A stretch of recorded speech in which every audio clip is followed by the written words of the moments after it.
Chapter 7. Audience with the Glassmaker. It would take several days to gain an audience with the city magistrate to acquire what I needed for the long journey. In the meantime, I sought out every means of learning of the dangers ahead. I had some scarce knowledge of what Master Rigel and Garion could provide me, but I knew I had to seize every advantage. Yet, while Berenice directed me to a nearby library, I opted to visit there last. Partly because I suspected I would find nothing but rotting books and tattered parchment. And partly also, I wanted to explore this new city of Terminus while I still had time. It would be too soon before I would depart for the Great Ice Plain and then onto the barren lands. Wandering the stone streets, I drew closer to the border wall, built to shield against the winter. Rising steps were carved along the side, and I decided to take my first look at the next land that awaited me. However, it was only on the climb that I realized my eyes had again deceived me. Far from being a manageable trek, I was not halfway up even after an hour of climbing. I hung onto a thin railing as icy wind stung my face. I regretted not having the foresight to wear warmer clothes. It is surprising how one quickly becomes accustomed to the warm temperature of Terminus. I had almost entirely forgotten the frozen land surrounding this place. The cold spared me no reprieve, returning with the haste of an unwelcome friend. My teeth chattered, and I hugged myself tightly. Thrice I was tempted to turn back from the miserable conditions, but after enduring so much discomfort, I did not wish to leave this climb with nothing but humiliating defeat. When I finally reached the top, I was greeted by a flat stretch of metal and snow extending into the horizon. Even walking across the top of this great structure was a chore. 30 minutes passed as I trudged to the other side, but as I grew closer to the edge, the more I quickened my pace. At a few minutes more, I was there, looking over a vastness I scarcely comprehended. On the other side of the wall, large scaffolding was rigged to serve as a harbor, though much of it had been long abandoned. I saw great piers of stone reaching out like fingers across the ice. Some still moored the stripped hulls of ships that once carried tens of thousands of people. Now, the wind shrieked through rusted iron, howling strange notes through the carrion instruments. The one section of the harbor that still had activity was closer to the wall. There I saw tiny ants of men working below. Ice skimmers flitted across the great plain, whose name only now did I realize was an understatement. The world was one vast sheet of ice that seemed to go on forever. Standing at this great height, I felt nauseous at the immensity. That this was only another leg of the journey made my knees tremble. It had taken me weeks to get to Terminus, and now I realized I had not even started the real trek. And beyond that was Miz, the barren land, where cursed things walked the earth, and shadows cackled in the dark. I left my sword back at the house, but I wish I could have gripped its hilt. Somewhere out there, beyond all this, there were things that had once been men. While I had no wish to encounter the cannibals, what shook me from my slumber at night were the creatures that clothed themselves from corpses.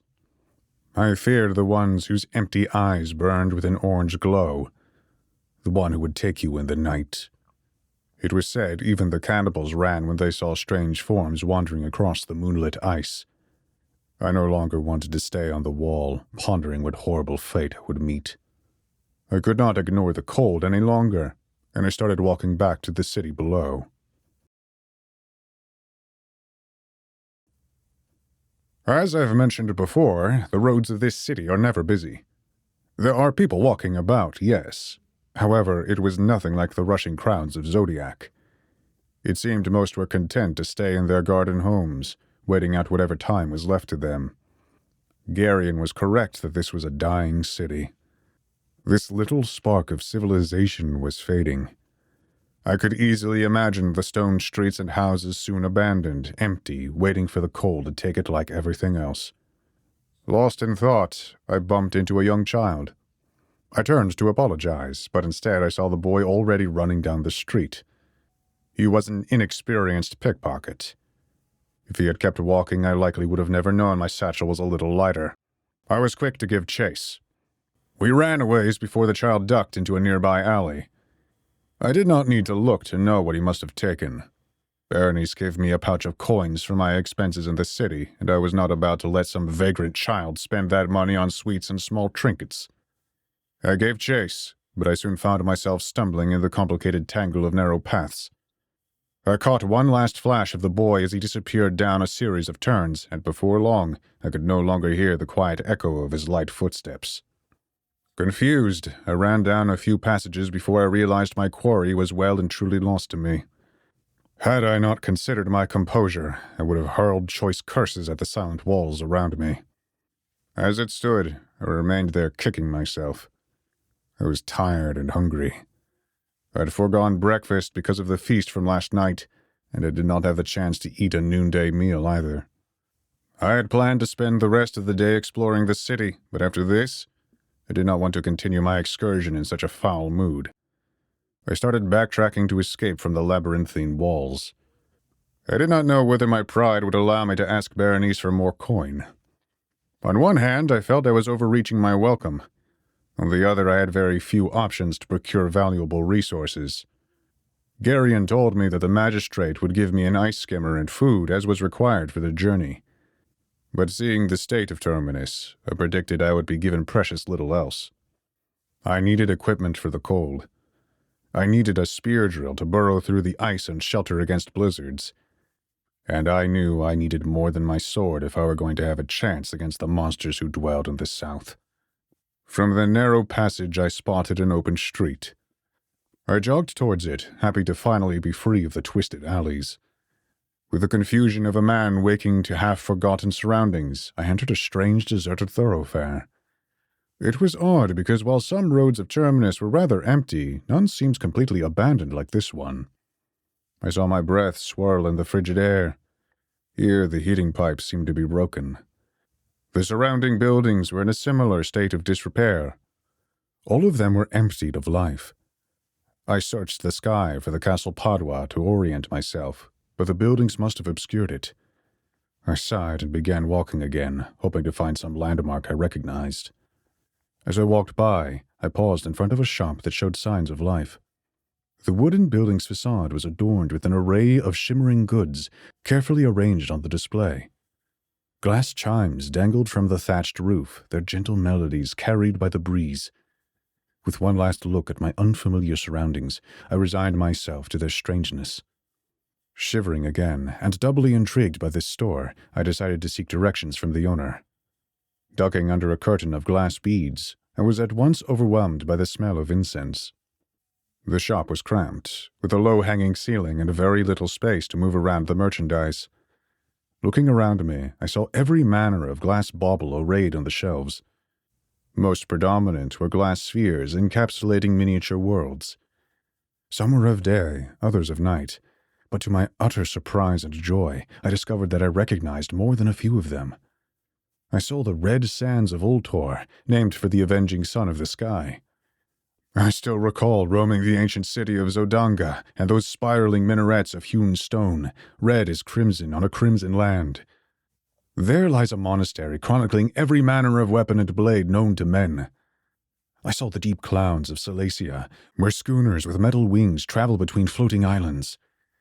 It is said that no man has ever plunged into the depths and returned, though I have heard whispers of the ghost of who speaks of a great serpent sleeping until the end of time.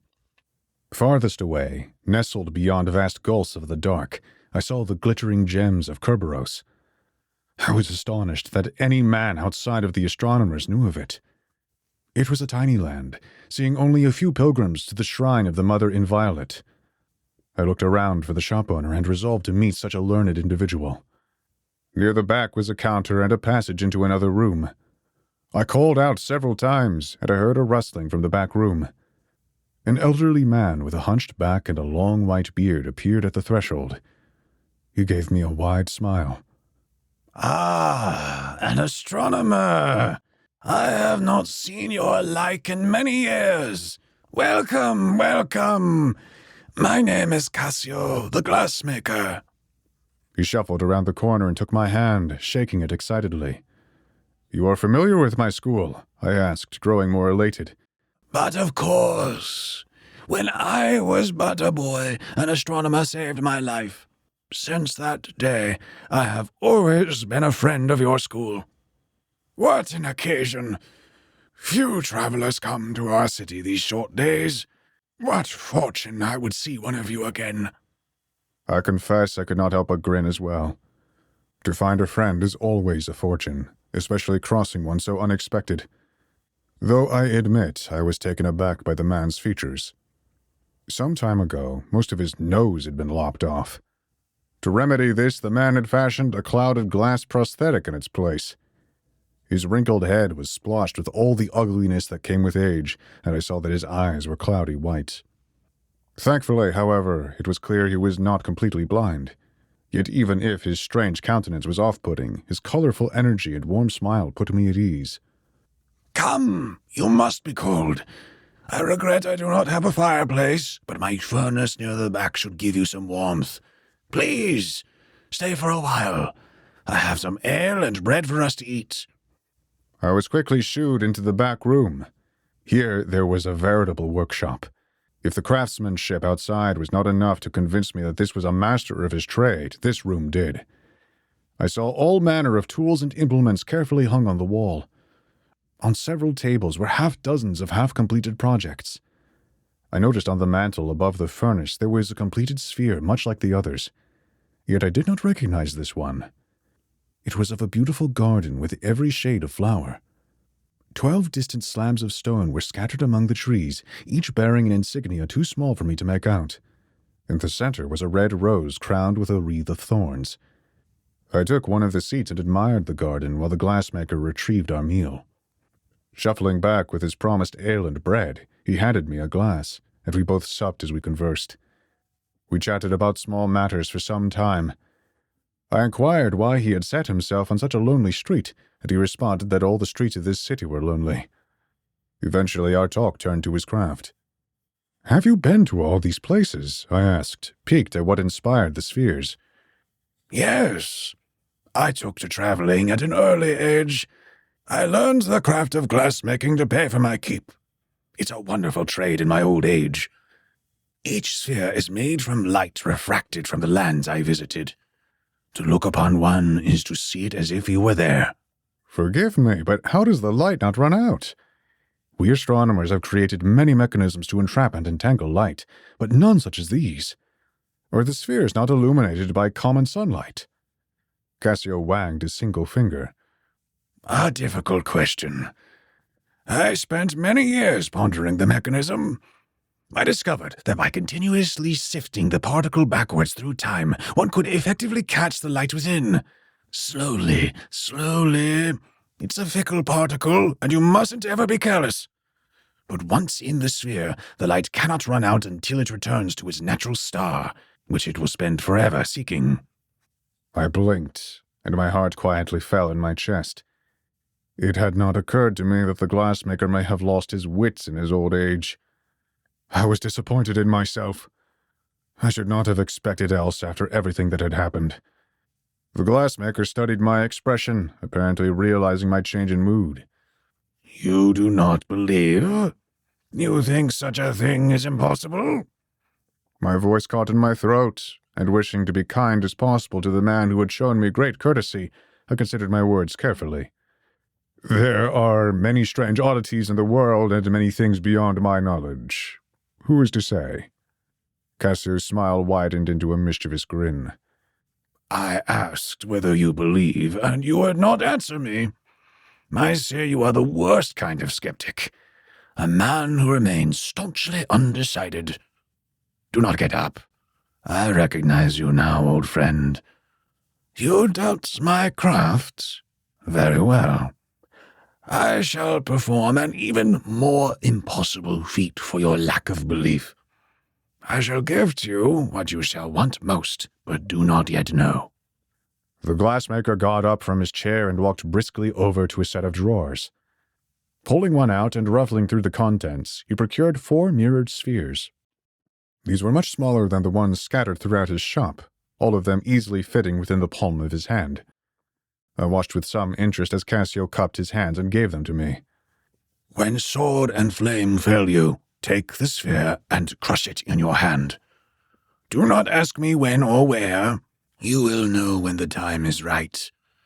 Keep your eyes staunchly closed, however. Do not open them until the count of 10. Then you will be safe again. I held up one of the spheres with my thumb and forefinger, trying to look at what was inside. All I could see was my muted reflection. What's inside them? Cassio winked. But that's part of the game. If I tell you, then I will not have demonstrated my trick. Do not test the spheres. You will only waste them. I was sure now the man had completely lost it. He had handed me marbles, but I graciously accepted the gift and placed them in my satchel. I gave a warm smile. Thank you. I'm sure they'll be of great use on my journey. They will, the man insisted. I glanced around, now trying to find an excuse to leave. I was tired at that point, and I wanted to leave. Oh, do not worry about being polite on my account, Cassio hand-waved aside. I am tired as well, and I pass the days more sleeping than not. To be young again. But I do not lament my old age. I have lived a happy and fulfilling life, and I am grateful for having seen all that I have. Go. I shall not hold you any longer. The glassmaker sat back down in his seat and enjoyed the rest of his ale. However, I did not want to leave on such a poor account of myself. I stood up and bowed deeply to the man. Forgive me if I have shown you any disrespect. You have been most welcoming, and I fear I have made a poor guest. I have suffered greatly on my journey, and I allowed it to reflect in my poor behavior. Cassio shook his head, laughing and chuckling to himself, though I knew not his jest. Be at peace. You have been a very welcome guest and a very good friend. I do not begrudge you a thing. He opened his mouth, seemingly greatly tempted to say something else, but I saw a decision made in his eyes. Go, my friend, to Calrathia, and may all luck be with you. He chuckled again. I bowed again and took my leave. Exiting out of the back room, I halted in my steps as I passed by the shelving. I shook my head at the idea because it was too ridiculous. Yet, after a moment, I groaned to myself and grabbed the sphere of Kerberos and examined it closely. The world was indeed a different hue than the sunlight filtering in the room. However, that could have been a trick of the glass, and it certainly proved nothing of Cassio's claims. But I thought of one way I could refute his wild ramblings. Looking around, I saw a tarp lying unused in a corner. I flung it over myself, making sure to allow as little light in as I could. Under the dark canvas, I held the glass in my hand. Indeed, there was still a blue-green luminescence emanating from the orb. However, what caused my gut to lurch was that the orb did not illuminate my hand, nor my arm, nor the tarp around me. Nor could it, if light proceeded from the observer to the sphere. I threw the tarp off and placed the sphere back on the shelf. Feeling a wave of nausea, I quickly fled the shop of the strange glassmaker.